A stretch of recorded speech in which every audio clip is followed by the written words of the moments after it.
L'histoire de Jean-Guy Côté. Il a fait de la pêche sa passion et de sa passion son art. Le plaisir du pêcheur, c'est de voir le poisson prendre sa mouche. La grosseur de poisson, la quantité, c'est pas vraiment important.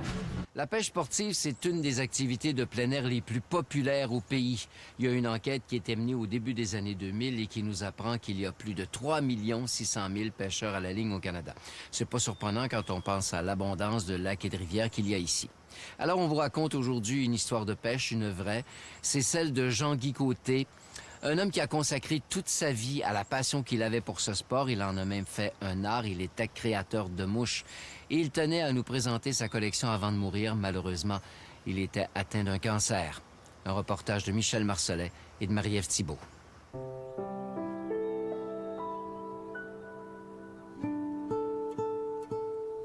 Pêcher à la mouche, c'est comme aller en séduction, séduire le poisson.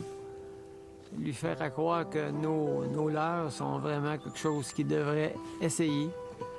Et puis, de le convaincre à venir chercher l'offrande qu'on lui fait.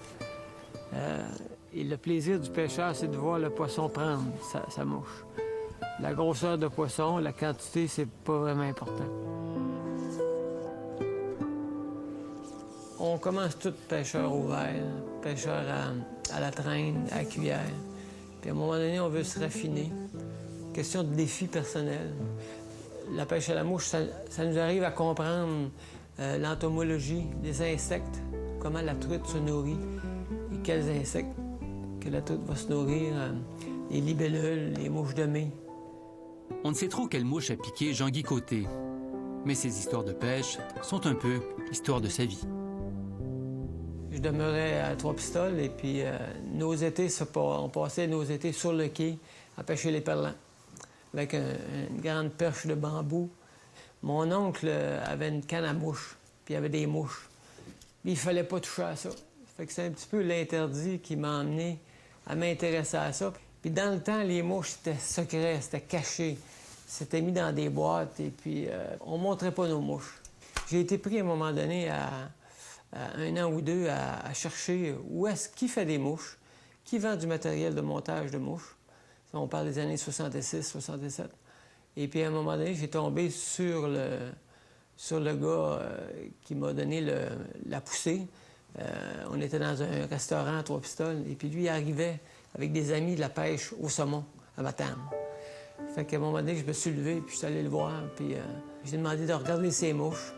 Il y a des mouches à saumon, il y a des mouches à truite. Puis là, tout de suite, j'ai demandé, est-ce que je peux apprendre à faire des mouches avec vous? Mais ce qu'il ne savait pas, c'est que moi, je demeurais à Trois-Pistoles, puis lui, il demeurait à Rivière-du-Loup. Puis dans le temps, j'avais juste comme moyen de locomotion un vélo. Fait que je suis arrivé 2 heures plus tard à Rivière-du-Loup. Là, il dit, t'es en retard. J'ai dit, oui, mais j'étais en bicycle. Ah, c'est correct. Fait que là, j'ai eu mon premier cours de montage de mouches avec M. Jean Michaud, qui est aujourd'hui décédé. Les mouches deviennent plus qu'un hobby pour Jean-Guy Côté, qui paie ses études en fabriquant par milliers. Un travail minutieux qui exige des doigts de fée. À un moment donné, j'ai décidé carrément de quitter l'enseignement et de faire que ça. Et là, j'ai créé des patrons de mouches qu'on a mis dans les livres, dans les magazines, et puis qu'on a publiés à travers le monde. Il lance son entreprise dans l'Anaudière. Mais face à la concurrence des pays en développement, il doit vite se surspécialiser. Je veux faire des sous avec mon hobby, mais juste faire des mouches, j'y arriverai pas, parce que je reste pas aux Philippines. Et puis mon coût de vie est trop élevé. Fait que j'ai décidé de développer ce qu'on appelle des fils de montage de mouches. Des fils en polyester, cirés. On a vraiment développé un fil mieux adapté pour le montage de mouches. On pêche la nuit en Nouvelle-Zélande pour la truite brune, parce qu'elle se nourrit le soir, puis en noirceur. Et ces matériaux-là sont principalement dédiés pour représenter des insectes qui émettent une lumière à la noirceur. Un peu comme nos lucioles qu'on a au Québec, là. L'entreprise fait travailler 3 personnes et exporte ses fils dans 42 pays. Nos clients, à nous, c'est vraiment l'amateur qui fabrique lui-même ses mouches et puis qui désire obtenir un produit haut de gamme. Mais Jean-Guy n'a pas perdu le fil. Son premier amour reste son plus grand, celui de créer des mouches. Le monteur de mouches, c'est un gars qui, quand il arrive à l'étau, l'expression, c'est arriver devant un étau, et là, il y a une cassure avec le présent, avec tout ce qui l'entoure. Le téléphone va sonner, il va y avoir quelque chose à la télévision, il s'en occupe pas. Dès qu'il a commencé à monter une mouche, il est vraiment pris par son montage. Et là, il part. Il part dans un autre monde.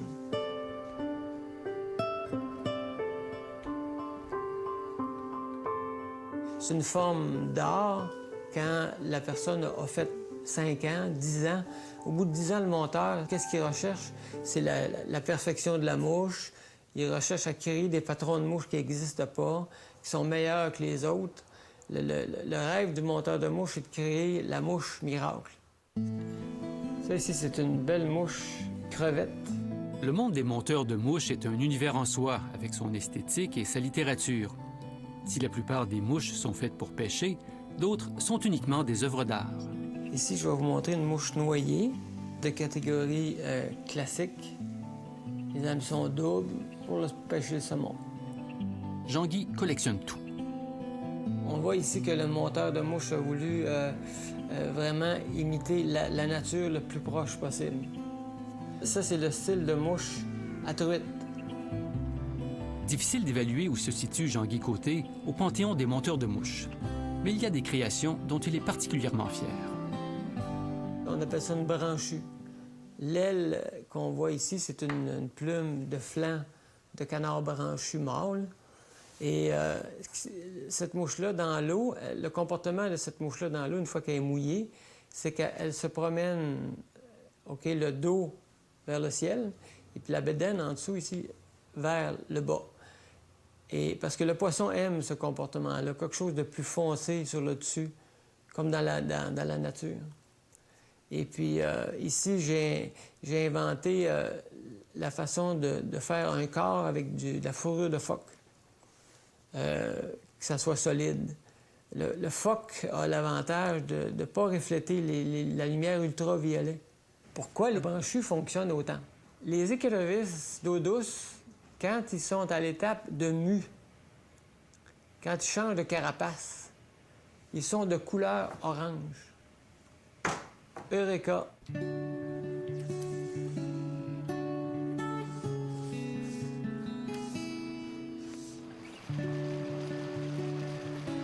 Ça m'est arrivé de rencontrer un pêcheur qui sortait du lac, au lac Tellier, ici, près de Mont-Tremblant. Et puis, le gars, il était tout... On a fait une belle pêche. Il dit, avec quoi vous avez pêché? Il dit, on a pêché à la mouche. Il dit, oui, mais quelle mouche? Ah, il dit, la branchue orange. J'avais un grand sourire. J'ai dit, l'inventeur, c'est moi. Pour créer, il n'hésite pas à utiliser les matériaux les plus inusités.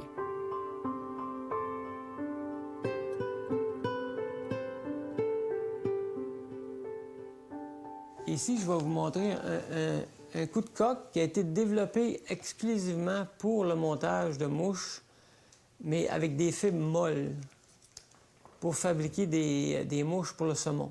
Dire qu'on a développé un coq pour faire des mouches. Oui, absolument. La vie de Jean-Guy Côté a coulé comme une rivière. Lorsqu'il nous a accordé ses entretiens, il était atteint d'un cancer avancé et n'avait que pour quelques semaines à vivre. Il a toutefois veillé à ce que son importante collection ne soit pas perdue. Moi, j'en ai fait le don parce que moi, j'ai pour mon dire que j'ai tellement reçu du montage de mouches, la pêche à la mouche, que ça doit être préservé à quelque part. Et puis maintenant, au Québec, On s'est donné les outils pour créer un tel endroit qui va être dans la bibliothèque municipale publique de Waterloo. À travers ses objets et ses derniers mots, c'est toute sa passion qu'il a voulu léguer au monde.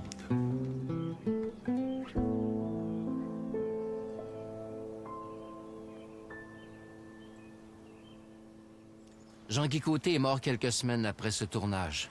Et selon ses dernières volontés, ses cendres ont été dispersées par ses amis dans la rivière Bonaventure, qui était une de ses préférées.